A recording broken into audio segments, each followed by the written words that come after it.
Here's how you can use LinkedIn the right way for job hunting. Past client of mine, Yuvraj, when he came to us, he had a LinkedIn profile, but it was just there.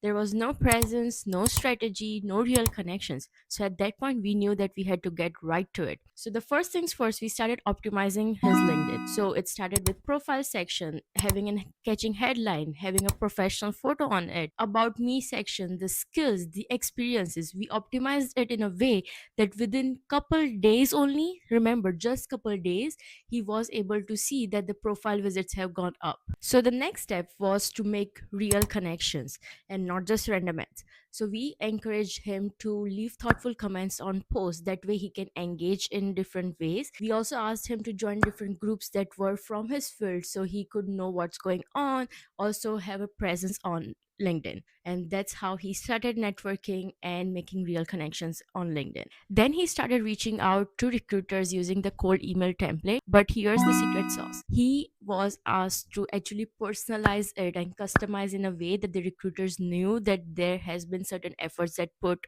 on reaching out and not just copy and paste. And let me tell you, he started getting replies, which is the hardest part when you're reaching out through just cold email template. So he started getting replies on LinkedIn very fast, very effective, and was able to get certain referrals too. So, what all this led to was real results, real conversations, and real interviews. If you are someone who is just lurking on LinkedIn, not getting real results, this is your time to reach out to us or follow us to get daily tips, because we will actually help you stand out on LinkedIn and actually get you hired.